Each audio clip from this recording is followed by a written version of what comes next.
ದೂರದ ಗಿರಿಕಣಿವೆಗಳ ನಡುವೆ ಚಿಕ್ಕ ಕಪ್ಪೆ ಜೀವಿಸುತ್ತಿತ್ತು. ಅದರ ಹೆಸರು ಕುದಿ. ಕುದಿಯ ಮನಸ್ಸಿನಲ್ಲಿ ಯಾವಾಗಲೂ ಚಿಂತೆ. ಅದು ತುಂಬ ನಾಚಿಕೆ ಸ್ವಭಾವದ್ದು. ಕುದಿ ಯಾವಾಗಲೂ ದೊಡ್ಡ ಸವಾಲುಗಳಿಗೆ ಹೆದರುತ್ತಿತ್ತು ಮತ್ತು ಇತರರ ಕಣ್ಣಿಗೆ ಬೀಳಲು ಬಯಸುತ್ತಿರಲಿಲ್ಲ. ಒಂದು ದಿನ ಊರಿಗೆ ದೊಡ್ಡ ಸವಾಲು ಎದುರಾಯಿತು. ಅದುವೇ ಗರ್ಜನೆ ಎಂಬ ದೈತ್ಯ ಹಲ್ಲಿ. ಗರ್ಜನೆಯು ನೀರನ್ನು ಕಲುಷಿತಗೊಳಿಸುತ್ತಿತ್ತು ಮತ್ತು ಹಣ್ಣಿನ ಮರಗಳನ್ನು ನಾಶಮಾಡುತ್ತಿತ್ತು. ಪ್ರಾಣಿಗಳು ಗರ್ಜನೆಯನ್ನು ನೋಡಲು ಹೆದರುತ್ತಿದ್ದವು. ಯಾರಿಗೂ ಏನು ಮಾಡಬೇಕೆಂದು ತಿಳಿಯಲಿಲ್ಲ. ದೊಡ್ಡ ಮತ್ತು ಶಕ್ತಿಯುತ ಪ್ರಾಣಿಗಳು ಸಹ ನಿಶ್ಯಕ್ತರಾಗಿದ್ದವು. ನಾವು ಎಲ್ಲಿ ಹೋಗಬೇಕು ಎಂದು ಚಿಂತಿಸಿದರು. ಇತರ ಕಪ್ಪೆಗಳು ಸಹ ಭಯದಿಂದ ಗಡಗಡ ನಡುಗುತ್ತಿದ್ದವು. ಯಾರಿಗೂ ಸಾರ್ವಜನಿಕವಾಗಿ ಮಾತನಾಡಲು ಧೈರ್ಯವಿರಲಿಲ್ಲ. ಅದೇ ಸಮಯದಲ್ಲಿ ಕುದಿ ಒಂದು ಸಣ್ಣ ಬಿಲದ ಹಿಂದೆ ಅಡಗಿ ಕುಳಿತಿತ್ತು, ಪರಿಸ್ಥಿತಿಯನ್ನ ನೋಡುತ್ತಾ. ದೂರದಿಂದ ಕಲುಷಿತ ನೀರು ಮತ್ತು ಮುರಿದ ಮರಗಳನ್ನ ನೋಡಿದಾಗ ಕುದಿಯ ಹೃದಯಕ್ಕೆ ನೋವಾಯಿತು.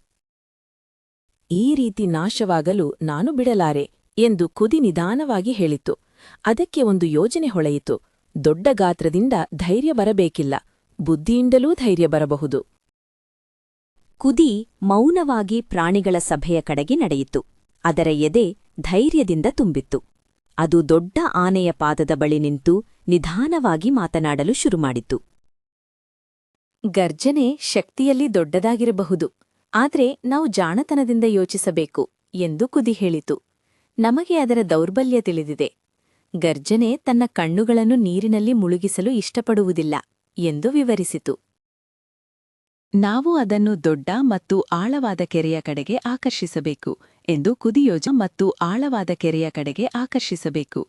ಕುದಿ ಯೋಜನೆಯನ್ನು ಹೇಳಿತು. ಆನೆ ತನ್ನ ಬಲವಾದ ಸೊಂಡಿಲಿನಿಂದ ದೊಡ್ಡ ಕಲ್ಲನ್ನು ಸಾಗಿಸಿತು. ಹುಲಿ ಶಬ್ದ ಮಾಡಿತು. ನರಿ ಮತ್ತು ಮೊಲವು ಗರ್ಜನೆಯ ಗಮನವನ್ನು ಬೇರೆ ಕಡೆಗೆ ಸೆಳೆಯಲು ಓಡಿದವು. ಗರ್ಜನೆ ಕೋಪದಿಂದ ಅವುಗಳ ಹಿಂದೆ ಓಡಿತು. ಅದರ ದೊಡ್ಡ ಹೆಜ್ಜೆಗಳು ಭೂಮಿಯನ್ನು ನಡುಗಿಸಿದವು.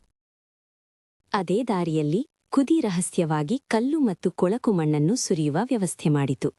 ಗರ್ಜನೆ ಗೊಂದಲಕ್ಕೊಳಗಾಯಿತು. ಅದು ದಿಕ್ಕನ್ನು ಬದಲಾಯಿಸಿತು ಮತ್ತು ನೇರವಾಗಿ ಕೆರೆಯ ಕಡೆಗೆ ಸಾಗಿತು. ಕೆರೆಯ ದಡವು ಮೃದುವಾದ ಜವುಗು ಮಣ್ಣಿನಿಂದ ಕೂಡಿದೆ ಎಂದು ಕುದಿ ತಿಳಿದಿತ್ತು. ಈಗ ಎಂದು ಕುದಿ ಕೂಡಿತು. ಗರ್ಜನೆ ಮೃದುವಾದ ಕೆಸರಿನ ಮೇಲೆ ಕಾಲಿಟ್ಟಿತು.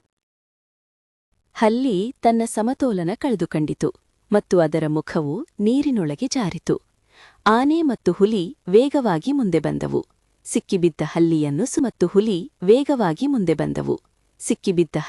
ಸುತ್ತುವರೆದವು.